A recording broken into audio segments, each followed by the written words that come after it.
Hello, friends. Today I want to break down my summer TBR. Now, I want to preface all of that and say off the bat, this is my planned reading. I'd say it's probably about 80%, with about 80% certainty, I will read these books. But like you, I am imperfect and I will likely deviate here or there depending on the whims or the direction of the wind for the day. I could be swayed, basically, is what I'm saying. But either way, I want to show you what I plan to read this summer, and hopefully you can hold me accountable a little bit. It's going to be a hectic summer. My wife and I are moving to Tennessee, but before we do that, we are in the process of selling our home here in Colorado. We're going to briefly stay with family in Virginia before we buy and move to Tennessee. It's going to be a hectic time, so I really am going to have to be picky and choosy as far as what books I pack up and box up for the next home, and which I keep handy that I can, grab at. I'm not going to have my entire library and shelves accessible to me to pick from. So I do kind of need to stick to this list. So without further ado, let's jump into it. It's. I promise you, I know what you're thinking. Oh, it's just going to be a bunch of Russian literature. Not this time. Not this time. There is some Russian literature. Make no mistake, there is.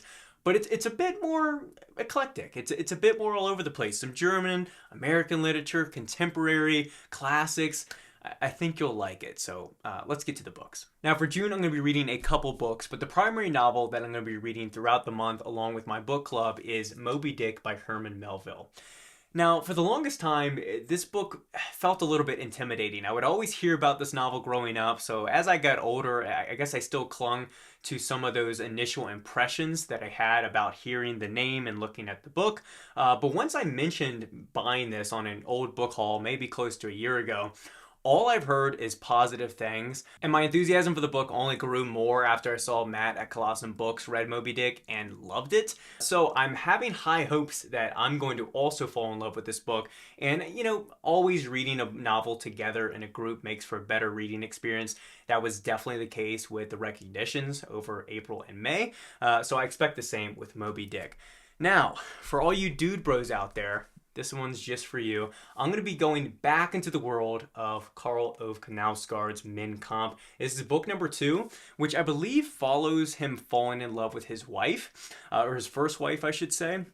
And I absolutely adored book 1. He is a writer that, is atrocious for some and beloved for others. My advice is, if you've seen one of his books in the store, you can probably get a preview online. Read the first few pages. If you're in the store, grab it off the shelf, read the first few pages. If you like the first few pages, you'll like it most likely. If you think it is garrulous, if you think it's aimless, it's not for you. With that out of the way, I'm very excited to jump back into Mein Kampf. I don't feel this need to rush through the 6-book autobiography. I think it stretches 3,600 pages.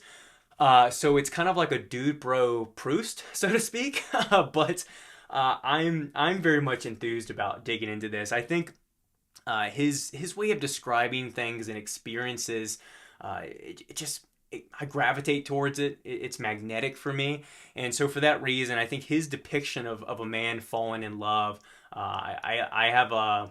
I don't know. I have a lot of high hopes for this book. I think it's going to deliver. I've heard mixed things about books 3 through 6. So, I probably will take my time working through those. Maybe like try and read 2 of these in the series each year. Maybe finish, I guess that would be 2027, something like that. But enough on this. But I am excited to continue reading this series.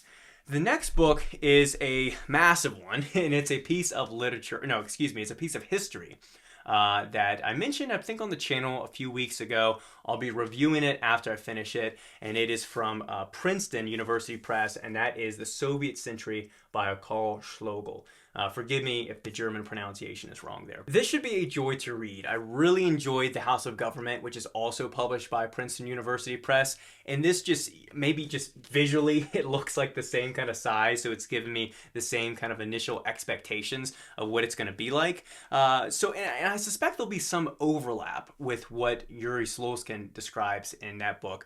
But this is more so looking at, I think, the cultural elements. It says here on the inside flap, what did it look, feel, smell, and sound like to live in the USSR? There's plenty of graphics, pictures, I think maps, and the like. So this will be a nice complementary piece with all the early Soviet literature I'm reading, the history I'm studying, the more I continue to consume the culture, study the language, it all just works hand in hand and really, I think, elevates my experience studying the language and understanding the people, the culture, the history, and all of that. It of course blends together, builds, and complements each other.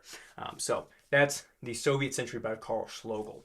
And then the other book that will probably, well, first of all, that's going to take me a while. I'm not going to just read that in June.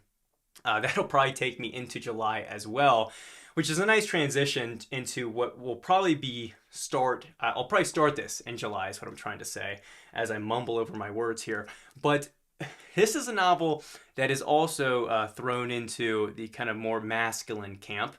It's been made into a movie. I haven't seen the movie and haven't read anything else by this author, and that is American Psycho by Bret Easton Ellis. I think this book it's a winner for some people. It's a loser for others. It seems like I say that about a lot of my books. So we'll see kind of where it lands with me. But I think I'm excited to read this primarily because it should just be very different than what I normally read. It was written a bit more closer to present day, which already separates it from some of the books I generally read. But also just as far as the setting, the style, I think it's very gore-filled and satirical. I've of course seen clips and memes of the movie, forever basically.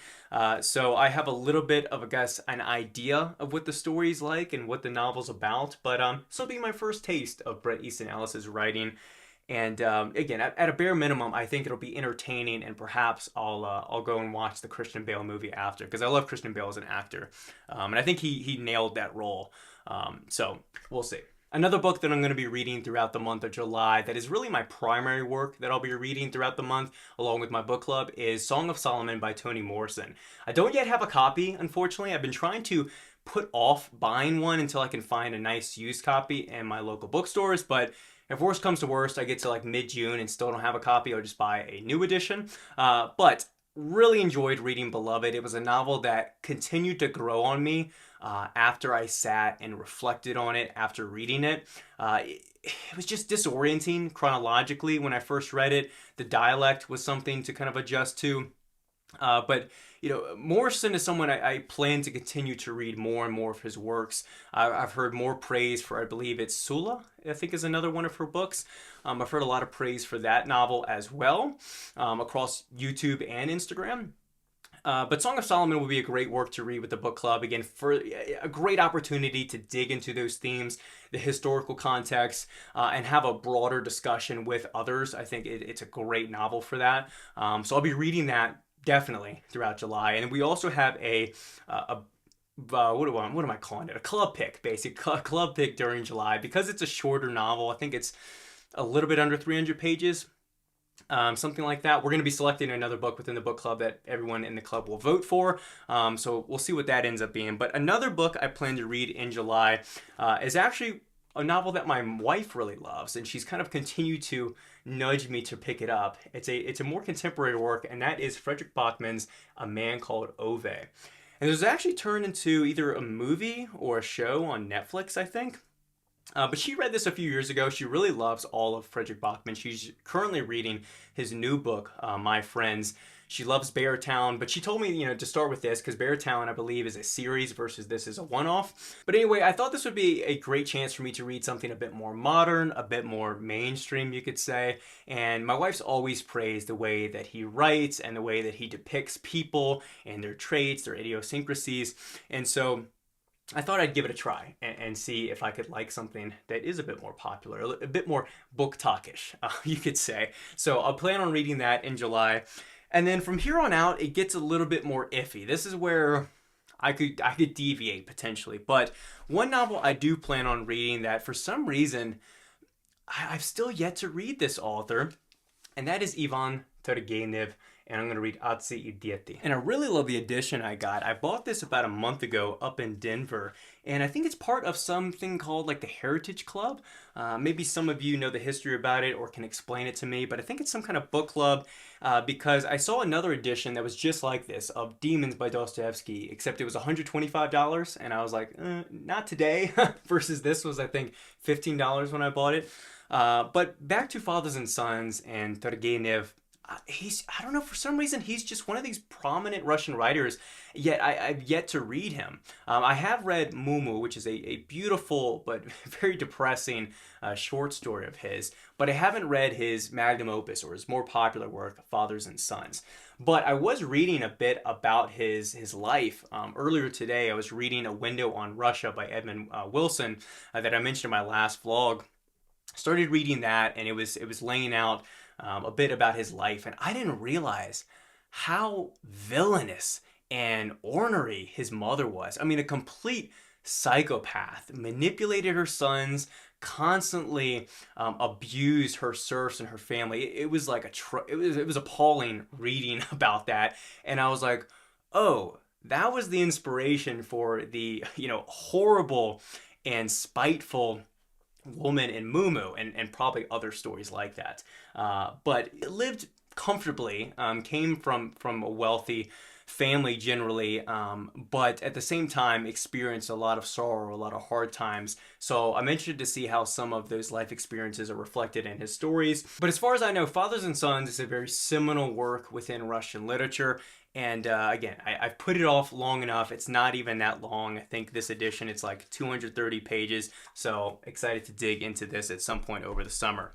Now, the last book that we'll be reading as far as the book club this summer, that will be from August into September, is I'm finally reading The Magic Mountain by Thomas Mann. Really, it'll kind of be my first or second exposure, probably second you'd say, exposures to German literature. I did read The Tin Drum by Günter Grass, but I almost erased that from my memory just because I didn't really enjoy it. It was one of those borderline DNF books for me.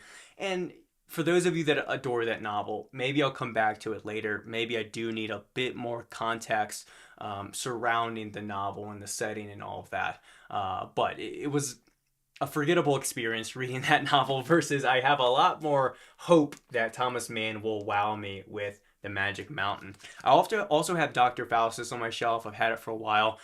So, depending on how things go with this, maybe I'll crack into that before the end of the year. But like I said, if you haven't read this novel, you've been putting it off as well, or you just want a group to share the experience with, the book club is a good place to go. And we'll be reading this in August and September. And then the last few are kind of iffy. Again, we'll see. But some shorter works that I'll potentially shoe in, depending on how everything else is getting read, what kind of pace, especially with moving across the country. Things will be hectic. I can't guarantee that I'll have time to be reading as much as I normally do. But another shorter work that I'd like to fit in is Siddhartha by Hermann Hesse. So another piece of German literature. This one a lot shorter. And again, only heard heaps of praise about Hesse and specifically this work. So excited to get my own experience of reading him. And then the other one that I'll try and fit in is just to finish this collection of short stories from Anton Chekhov. I've read, I think, 6 of them, 6 or 7.